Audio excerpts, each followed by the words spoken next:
tempat ruang produksi. Oh, yang berarti masak-masaknya itu bikin-bikinnya di sini. Buat bahan baku Yoko Bento. Oh, gitu. Aku diajari ya, Pak ya. Ya, boleh masak ya. Silakan. Untuk mendapatkan rasa masakan yang berbeda, Pak Nur pun membuat racikan bumbu sendiri loh, biar lebih sedap toh. Ya, nggak ada cangkangnya, nggak ada kepala ini. Wah, ini kayaknya digoreng aja ya. Nah, ini kalau gini caranya ini semuanya dihalusin atau gimana itu, Pak? Iya, ini kan sudah pertama dikulitin dulu, karena supaya cangkang-cangkang itu tidak tidak ngeras ya, ngeras. Nah, setelah udah dikulitin seperti ini, udah siap digiling. Oh, jadi Bapak ini bikin makanan-makanan Jepang itu tadi memang dari awal dari bahan-bahan mentah ini dari nol, dari bahan baku segar. Dari segar. Memang harus kelihatan segernya gitu, Pak. Iya. Soalnya makanan itu kalau nggak seger nanti baunya itu. Betul ya. Ya kita udah makanan segar tanpa bahan pengawet sama sekali. Jadi sekali bikin harus habis. Kita kan di frozen. Oh. Jadi setelah udah dibumbuin, di packing, terus di frozen dengan suhu minus 18 sampai 40 derajat Celcius. Oh, sampai nanti siap untuk dimasak gitu ya, Pak.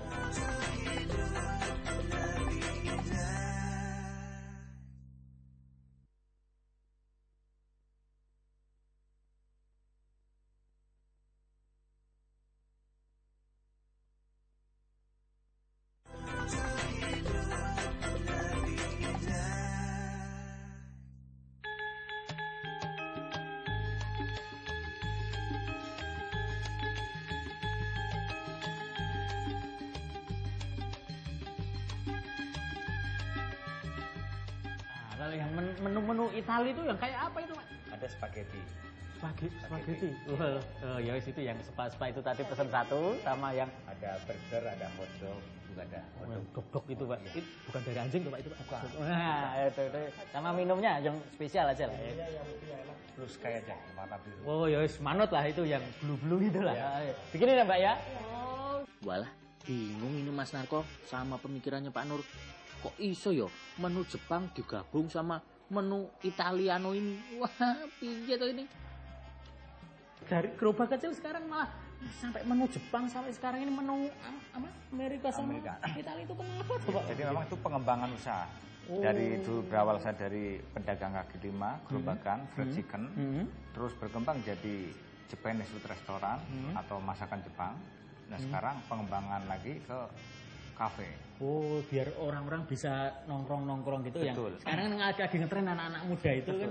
Jadi sambil nongkrong bisa hotspotan untuk kalangan anak-anak muda. Wah, ini kalau menunya tambah banyak, terus cabangnya juga sudah banyak nih. Nah, cari karyawannya apa ya nggak susah itu, Pak.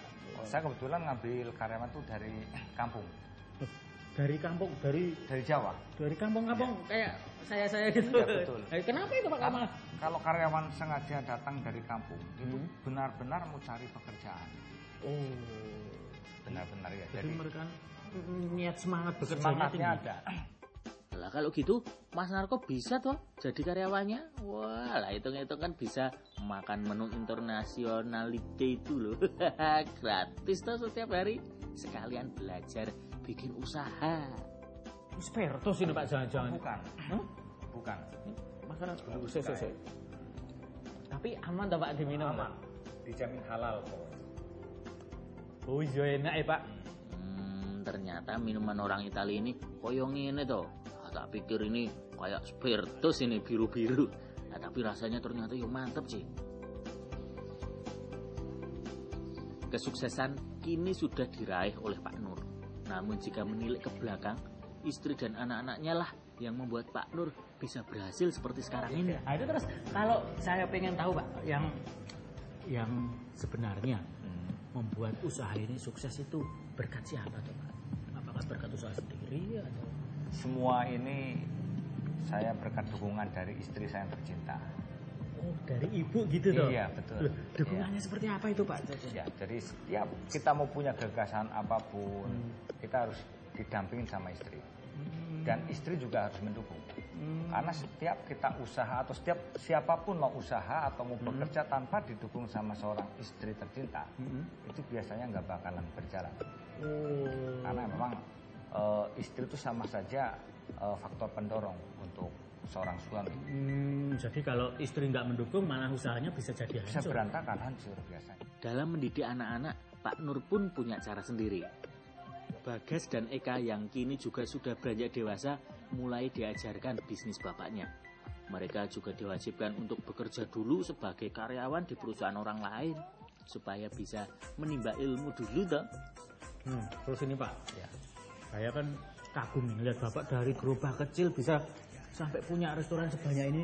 Ini sebenarnya kunci suksesnya apa toh Pak? Kunci suksesnya adalah tafakur. Tafakur. Oh, tafakur itu artinya kita harus bertekun pada yang di atas gitu maksudnya. Tafakur itu singkatan. Oh, singkatan. Iya. Singkatan apa tuh Pak? Pertama T. T itu apa Pak? T itu tekad. Oh, tekad. Iya. Jadi kita harus punya tekad untuk berusaha. Iya, gitu. tekad. Iya. Oh, terus A-nya? Terus A. A itu aksi. Oh, jadi nggak cuma Aksi. tekad aja. Iya, kita harus punya aksi. Action. Harus ada action. Oh, action Iya. kayak. Terus F itu fokus. Oh, fokus. Fokus. Jadi setiap kita mengerjakan sesuatu, kita fokus pada suatu titik titik. apa yang harus kita kerjakan. Oh ya itu ya. Iya. Saya kalau melihat duit itu pasti fokus. Pak. Iya. Nah, A-nya yang katanya Analisa. anaknya Lisa kenapa Pak?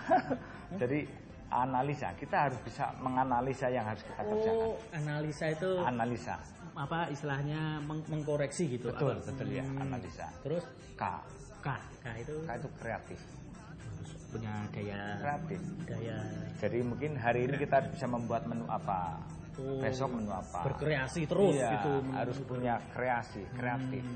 U-nya apa Pak? U-nya U-nya ulet. ulet, rajin lah maksudnya. Ulet itu rajin lah, rajin. Jadi ulet. Tidak Buku pernah putus tekun. asa. Iya, Tekun. tidak putus asa. Iya. Terakhir tafakur itu R, R itu religi. religi. Religi. Jadi kita harus Ya kita harus bisa membangun agama, membangun keimanan kita. Walaupun apa bisnis sudah sukses, jangan lupa sama yang di atas. Betul sekali. Ya. Oh, jadi kunci suksesnya tafakur itu, Tafakur, Pak. iya. Jadi kan usahanya jadi bisa lebih sukses lagi, membuat hidup kita jadi lebih indah, ya. Iya.